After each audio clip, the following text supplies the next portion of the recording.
في المغرب يرجعوا 70% للمصدر، يعني نعاودوا نولوا نلتقى. بس انا ولكن في رايي المشكل وين راه؟ المشكل هو ما نبررش، ولكن في رايي ما بين الجزائر يعني مرتبطه ماده واحده هي البترول. En clair, nous pouvons faire durer nos réserves plus longtemps. Mais pour cela, il faut avoir une stratégie, un modèle, ce qu'on appelle les modèles de consommation. Et pour ça existe en Europe. Tout à fait. Ça existe en Europe. Le modèle Marcal est très connu. Les Tunisiens ont un modèle Marcal. Les Marocains ont un modèle Marcal. Par exemple, je connais la méthode des Marocains pour arriver à 2030. 42% en énergie renouvelable, 14% d'éolien, 14% de solaire et 14% d'hydraulique. C'est clair, défini. C'est clair, c'est net. Et il y a une vision. هذه واحدة. الزراعة باسكو ما يعوضوا لا بترول لا غاز لا ذهب لا والو. المرار كامل عايشين بالزراعة. عايشين بالزراعة. أنا قريتها كي كنت صغير في ليكول. باسكو البترول ماتير تخلاص، مي الزراعة ما تخلاش. تصور باللي الجزائر راهي تجيب اكثر من 60 مليار دولار، وراهي الاكسبورت واحد 800 مليون دولار فقط. نعم. بينما المغرب راهي تصدر حوالي 23 ولا 24 مليار دولار. من الناحية الثانية نرجع إلى تعليق فقط برك. إذا رجعنا إلى المعطيات، المغرب من الناحية الغربية كل منتجات زراعية الآن تجدها في يعني في بريطانيا، في بريطانيا سوبر مارشي، في المتاجر البريطانية تجد منتجات غذائية مغربية. أي بلد يفتخر يكون عنده ملعب بحال هذا الشيء. احنا في الجزائر للأسف مازال ما عندناش على الأقل ملعب واحد بهذا المستوى، ما عندناش. Je dis aujourd'hui, dans notre pays, ceux qui ont des diplômes ne sont pas valorisés sur le marché du travail. Je prends l'exemple de nos deux voisins, à la fois le Maroc et la Tunisie. Un ingénieur, par exemple, au Maroc ou en Tunisie, est payé 2 fois, voire 4 fois plus que le même ingénieur en Algérie. إذا كان المغرب يخطط بأن يكون من بين 20 الوجهة العالمية في آفاق 2020، فهل يمكن للمحترفين الجزائريين الحلم على الأقل من أن تكون الجزائر في الرتبة 100 في هذه الفترة؟ زلنا غير كيهضر على لي بيرو تشونج ولا شو. نعطيك انا مثال، المغرب عندهم اكثر من 750 بيرو تشونج. بون في الشروط راك عارف كي دير ان بيرو تشونج يليقها ميكرو، لالارم، هذيك لي تفيريفي اللي بي الى اخره. استقبلت الجزائر سنة 2013 2.7 مليون سائح أجنبي حسب منظمة السياحة العالمية التابعة للأمم المتحدة، وهو رقم اعتبرته الهيئة منخفضا جدا مقارنة بحوالي 10 ملايين سائح لدى المغرب الذي حل في المركز الأول إفريقيا. وبالنسبة لتشغيل الناس، هل تعلم بأن المغرب الشقيق يزرع 5 ملايين هكتار سنويا ومساحته أقل من مساحة الجزائر ب6 مرات؟ 7500 دينار إذا كان ردوها بالأورو، يعني ما هي المصاريف اللي قادرة يقوم بها هذا الطالب. ولكن إذا كان نروحوا نلاحظ مثال في يعني 75 أورو، يعني اذا كان من يعني بالحقيقه اذا كان من البنك 70 اورو، يعني اذا كان تهبط، يعني اذا كان تهبط في المطار، من المطار الاخر تحط 40 ولا 50 اورو معناتها خلاص ولا كذا. ولكن شوف مثال اذا كان نروحوا للمغرب، شوف المغرب نفرق، داير مثال للتربص معناتها ستاج واحد في يعني في نونتربريز، اذا كان يدير ستاج ماهوش كيما يعني واحد يروح يقرا. اذا الفلو ستاج يمدوا 25,000 درهم لمده 12 شهر، مع العلم ان فيه يعني حوالي يعني 25,000 درهم، 25,100 اورو. المغرب يعني المغرب لا يملك لا بترول ولا شيء، يعني اصبح يعني في هذا يعني مداخلهم من الخضار والفواكه، يعني ما الذي ينقص الجزائر عن المغرب؟ يعني شوف مثلا كم الجزائر تصدر من غير المحروقات، يعني مبلغ اقل من مليار دولار. في نفس الوقت المغرب مثلا جارنا اصبح يصدر بمبلغ بحوالي 25 مليار دولار. علاش الجزائر ما قدرتش تخرج من هذه التبعيه. ولا لافت في موضوع المغرب انه اكبر قطاع الان الذي تجاوز حتى قطاع الفلاحه، اكبر مساهم في الجي دي بي في الناتج الاجمالي للمغرب هو تصدير السيارات. يعني رونو استثمرت، وعكس رونو التي يعني الجزائر الحكومه هي التي كانت سخيه في استثمارها في صناعه السيارات في الجزائر. رضوان وقت اللي كثر التشكيك في مستوى البطوله المغربيه رجع الدربي هذايا ورجعنا الاجواء الكبيره تاع البطوله المغربيه. والله انا لما نشوف الصور هذه اللي شفتها منذ قليل خاصه في المدرجات يعني نحشم بعد قليل باش نتكلم على الدربي الجزائر، لانه ديربي بين المولوديه والاتحاد والله يعني كل الصور كانت تتكلم على نفسها، الاداء فوق الميدان، الصور في المدرجات، يعني كل شيء راه يمشي حاليا المغرب مقارنه بالجزائر. حتى في اللاعبين تاع المنتخب المغربي راهم يلعبوا في انديتهم، احنا اللاعبين تاعنا ما راهمش يلعبوا، الديربي تاعهم راه احسن من الديربي تاعنا، يعني امور كثيره راهي موازين القوى الحمد لله. المقارنه تمشي في المواضيع الكل حتى في الديربيات. الحمد لله ان الجزائر ما راحش تواجه المغرب بعد اسابيع، يعني مازالوا 3 اشهر كل شيء يعني راح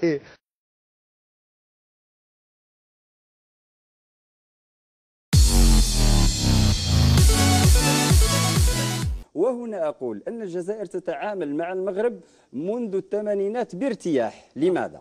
لأن الدبلوماسية الجزائرية قد تمكنت من عزل المغرب في العمق الإفريقي منذ مطلع الثمانينات. حقرونا. On souffre pour mettre en place 10 mégawatts à Adrar. Alors que les Marocains ont installé 240 mégawatts sur la façade atlantique. حقرونا. بينما في المصنع المغربي هذه المصنع المغربي ما زالش ما انطلقش عاد. ما زال ما انطلقش، هذا عنده 3 سنين مازال ما انطلقش. حقرونا. المغرب قدامنا، المغرب رونو بنات عنده une usine de 300 000 véhicules.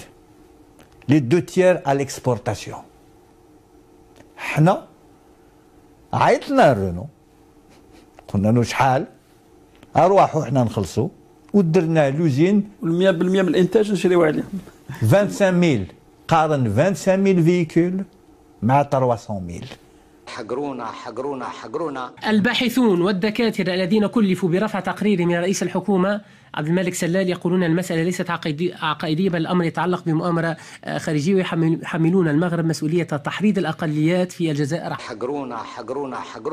المغرب يعني المغرب لا يملك لا بترول ولا شيء، يعني أصبح يعني في هذا يعني مداخلهم من الخضار والفواكه، يعني ما الذي ينقص الجزائر عن المغرب؟ حقرونا. غدا لماذا لا أتعامل ببطاقة أنا مثل المغربي؟ حقرونا. كيف واحد البلاد اللي تستورد اكثر من 5 ملايين دولار سيارات، بينما ساوث افريكا العكس تدفع ل $143، بينما المغرب يدفع 325 سياره في العالم. حقرونا. نحن رانا محاصرين، عندنا 1000 شغل، عندنا حدود مع مالي، عندنا المغرب تستفز. حقرونا. السؤال، تحب تدير مصنع في تونس وتحب تدير مصنع في المغرب والجزائر؟ يعني كل التقارير تاع العالم، مناخ الاستثمار تقول لك المناخ تاع الاستثمار، تقول لك غير مشجع في تنفيذ مشروع اقتصادي في تونس والمغرب. حقرونا. اذا كان انت كنت غايب في افريقيا راهم كاين دول اخرى تروح لافريقيا، مثال المغرب. حقرونا. Les Marocains ont beaucoup mieux su faire. Les Marocains, ils ont un marché qui absorbe moins de 100 000 véhicules an, l'Algérie 400 000. Mais les Marocains ont implanté chez eux une véritable industrie avec un bassin de sous-traitants. حقرونا. كيف تقرؤون هذه التحركات المغربية التي وصلت إلى حد أنه تم برمجة لزيارة محمد السادس إلى حقرونا. ربما المخزن المغربي كنا شفنا منذ 2 3 أيام أنه كشفت صحافة عن تموينات يقوم بها المخزن المغربي لصحفيين فرنسيين لمهاجمة الجزائر. حقرونا. ذكرت تقارير مغربية أن جماهير الكرة في المغرب تعتزم مناصرة وتشجيع المنتخب الجزائري خلال نهائيات إفريقيا التي ستقام شهر جانفي المقبل على الأراضي المغربية. حقرونا. اللوبي المغربي بانخراطه الضخم في هيئات أممية كفريدم هاوس أو صحفيون بلا حدود أو أصبح الأمير الناهي، وعمل هذا من أجل فقط تبييض صورة بلده وتسويد صورة غيره مثل الجزائر. حقرونا حقرونا حقرونا. من القصر الملكي يعاود يفكر باش يسترجع سبتة ومليلية ويتخلى على ملف الصحراء الغربية. حقرونا حقرونا حقرونا. هل تعلم بأن المغرب الشقيق يزرع 5 ملايين هكتار سنويا ومساحته أقل من مساحة الجزائر ب6 مرات؟ هل تعلم بأن الجزائر تزرع فقط 3 ملايين هكتار سنويا فقط؟ حقرونا حقرونا حقرونا. تصور باللي الجزائر راهي تجيب اكثر من 60 مليار دولار وراهي الاكسبورت واحد 800 مليون دولار فقط. نعم. بينما المغرب راهي تصدر حوالي 23 ولا 24 مليار دولار. حقرونا حقرونا. كلمني اليوم قول لي حقرونا ايش هذه؟ قول لي حقرونا حقرونا. كلام عربي قول لي شو صاير اليوم؟ المباراة هذه كيف اليوم؟ يو حقرونا صديقي. تجدها في أسواق الخضار صيفا شتاء. الطماطم المتوفرة في الأسواق الفرنسية تأتي في أغلبيتها من المغرب، سعر متوازن لكن الطعم بالنسبة إلى بعض الباعة هذا ليس طعمها في موسمها. لكن أين تزرع هذه الطماطم الحاضرة في كل وقت والتي يبقى سعرها منخفضا حتى في غير موسمها؟ قمنا بالعودة إلى بداية السلسلة التي تقطعها الطماطم حتى تصل إلى هنا. البداية في أكادير، المدينة التي تقع جنوب المغرب. الشمس حاضرة هنا طوال السنة، البيئة الأنسب لزراعة الطماطم وبكميات ضخمة. جميع هذه المساحات البيضاء هي بيوت بلاستيكية يتم فيها زراعة الفاكهة والخضار التي تملأ أسواق فرنسا طوال الشتاء. هذا ما يسميه المغربيون حديقة أوروبا. عمر منير هو أحد أكبر المنتجين في المنطقة، يملك نحو 150 ألف هكتار من هذه الزراعة. احذروا، هناك الكثير من الأبواب التي يجب اجتيازها. قمنا بذلك لنمنع الحشرات من الوصول إلى الداخل. يأتي إلى هنا لمتابعة عملية جمع الخضار. بعض كميات الطماطم باتت جاهزة للجمع، سيتم استواؤها خلال عملية النقل. في هذا البيت البلاستيكي يعمل 95 موظفا. تكلفة العمل هي الفارق الأول بالمقارنة مع أوروبا. أجر العامل 10 يوروهات في اليوم، ما يساوي ساعة عمل بالحد الأدنى في فرنسا. صحيح أن تكلفة اليد العاملة في المغرب أقل من أوروبا، ولكن مستوى العيش ليس نفسه، يجب الالتفات إلى هذا. لكنها تبقى ميزة تفسر تزايد الإنتاج في المغرب. ولتطوير الإنتاج بتكلفة أقل يعتمد المنتجون على هذا المركز لنقل التكنولوجيا. مزرعة علمية مختصة هدفها الأول رفع مستوى الإنتاجية. مديرها إبراهيم وديش يسعى دائما لتقليل التكاليف. هنا مثلا نظام للري يقوم بالسقاية عبر التنقيط. هذا النظام يوفر المياه. نريد أن نعرف بدقة ما هي كمية المياه المناسبة بالضبط لإعطاء مردود جيد. نستطيع أن نوفر بهذه الطريقة بنسبة 50%. في مكان قريب يقوم الخبير بتجربة الزراعة خارج الأرض وفق نظام يماثل أحدث طرق الزراعة في أوروبا. أحواض من البلاستيك مملوءة بألياف نباتية.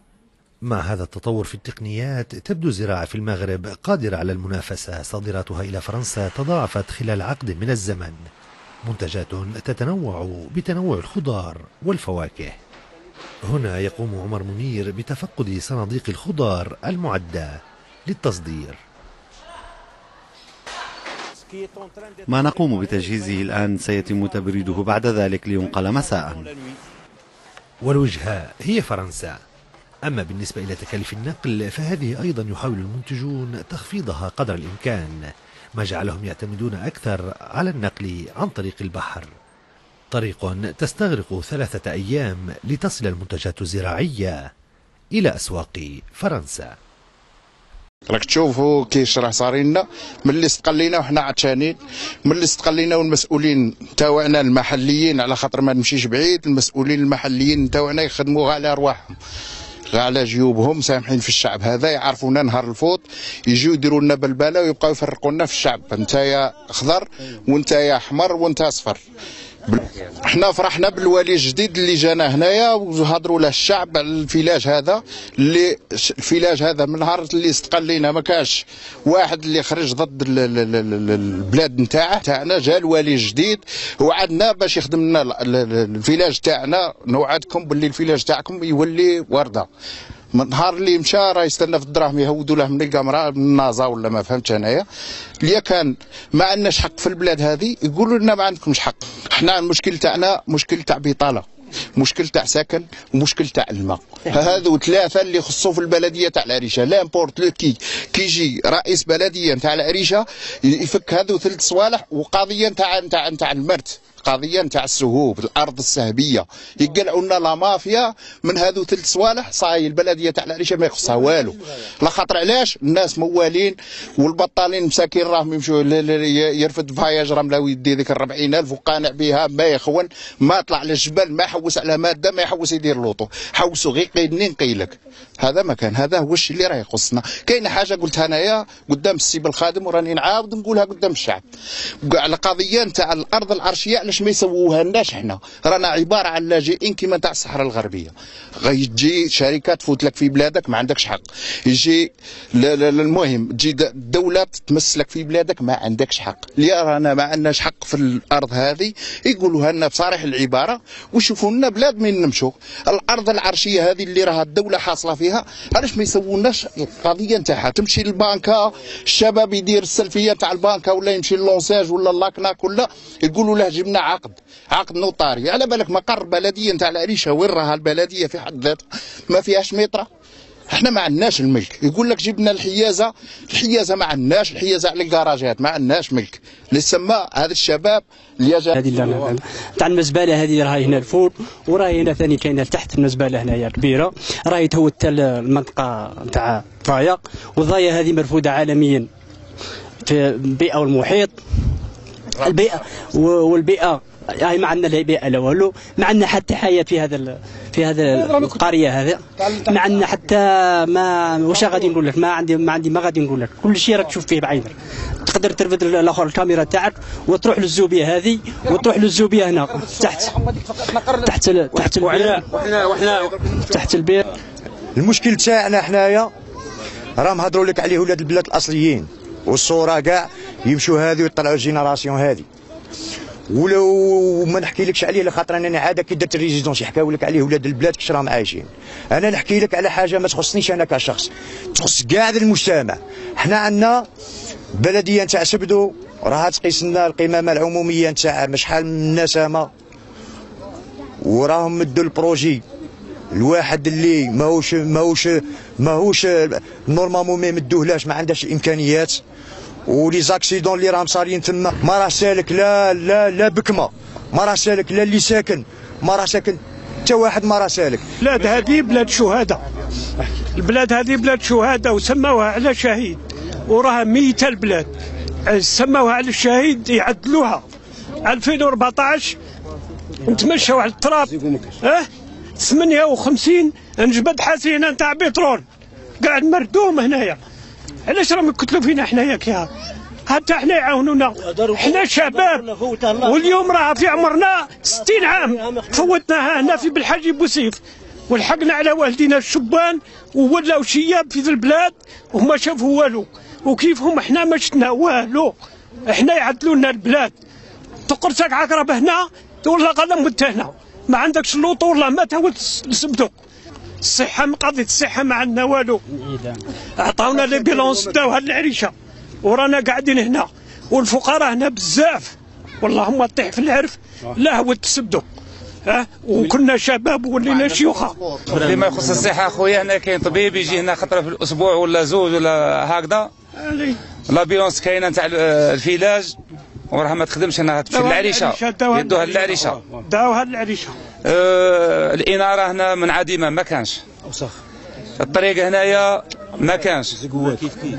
الشباب هنايا اغلبيه كاع قارين ليسونسي كاع راهم ضايعين مساكين. ولاو الشيوخ الشباب راهم يجي يديروا دي كونكور هكذا يجيبوهم منا ومنا، ما كانش منا من الفيلاج. مديريه التربيه هما يديروا لي كونكور منا من الفيلاج بزاف صحاب لا ليسونس. يجي هنا واحد يجيبوه من من رمشي ولا من حنايا ولا ما عرفش يقري هنايا والبزاوز ضايعه. العمال هذه الشركه نتاع سوناطراك منا يمشي يخدموا من اصحاب الفيلاج ما يخدموهمش. يقول له انت يجيبوا نتاع النعامه ولا ما على باش من يجيبوهم. رزيدوا تاع النعامه من نقول خويا. يعني بيحاولوا على موتى هنا. مليا في تاعنا الابار هنا عندنا 4 تاع الابار ولا 5 الماء يجي خطره في الاسبوع. والله الاغلبيه الناس تشري الماء. حاشاك اللي يزيقوا هنايا كل شيء ما كان والو، كل شيء مطرطق. الطريق ما شقاش نحكي. بون المشاكل اللي راه عندنا عليها هنا هي القريه خويا راه مخصوصه من كل حاجه، من الطرقان، من لي زيكو، من الانارات، من الاوسخ، من كل عده اماكن. هذه ما ندرقوش على بعضنا بعض، واللي راه يمدنا يقلع. بون نولوا المعنيين بالامر يا خويا راه مكثونا غير بالانتخابات، اللي يجيك تقول هذا راه ماشي هودنا كل شيء من السما، بصح مع ثاني ما كان حتى شيء.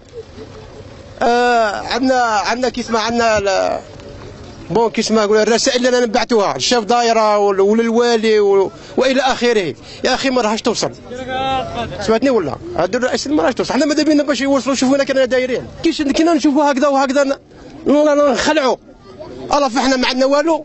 واش هو الشيء هذا ما عندناش سيدي. قلعونا باريونا سبحان الله. يا خويا المعني بالامر يجوا يشوفوا واش راه كاين، راه كتلنا الوسخ طرقان والى اخره. ما عندنا لا كلو لا والو. هنا باش تجي طيوطه تخدم ما يخدموهاش. ترونسبور ما عندناش. هيا من الوادي كوبيه نتاع البلديه ما يتمشاش. الضوء ما عندناش. من كنت تهودي بني جديد هذيك النهار دخل علينا الروكار والله لا عمنا. هضرنا مع السلطات والله ما جاو. لا حمايه مدنيه عندنا قضيه النظافه والزوجه المراه كل خطره 4 ايام يومين 3 ايام ولا واحد باغي يموت بالعطش. والثالثه الوسخ توصلنا خاطر حتى للدار. حنا الشباب رانا ضايعين. ما عندناش كاع وين نديفولو، ما عندناش كاع وين نمشيو، ما عندنا والو. وكاينه حاجه واحده اخرى، كاينه الترونسبور. الترونسبور هنايا نمشيو مع اصحاب الكلونديستان يحبسونا برا سما كي شغل ريسك. سما نقعدوا هنا تكون عندك قضيه تجيبها حاجه ولا منا سما والله مرض. ما عندنا لا امبينونس، ما عندنا لا امبينونس لا والو. ما عندنا قريه بالحاجي بوزيف هذا مجاهد وشهيد لازم يتهلاو فينا، وماذا بهم يجوا يشوفوا الوضع تاعنا. رانا ضايعين، ما كان والو كاع كيما حكاو لك الشاشره هذو، ما كان لا ما لا طريق لا والو. وبالاغلبيه الشباب راه ضايع والله مسكين والله العظيم. وتجي تدور وتشوف فيه والله، وتجي تشوف والله العظيم لا تسيبها من النهار من الصباح من الليل والله ما يسعى حاجه. حنايا كشباب نتاع بالحاج بوسيف حنا ضايعين، ما عندناش واحد ما عندناش وين نمشوا. حنا من ما نعيشوا الدار تاعنا حنا وين نمشوا؟ مين نمشوا حنايا؟ مين نمشوا؟ المشاكل السكن، المياه، البطاله، الاوساخ لا خاصه الاوساخ. مع المسجد كما المسجد عندنا مسجد او تبارك الله ما عندهاش سكنه للامام، الامام ما عندهاش سكنه هنايا. عندنا مدرس ثاني ما عندهاش حتى هو حتى السكنه، حتى يدير السكنه ماشي منعدمه، ما عندوش. ما عندنا والو هنا في الفيلاج هذا تشوف فينا كي صايرين، ما كان والو، منعدمين من كل شيء. الشباب راه ضايع ما عنده مخلوق منين ياخذ. ما عندهمش الناس راه كاين اللي يقبضها السكر، كاين اللي يقبضها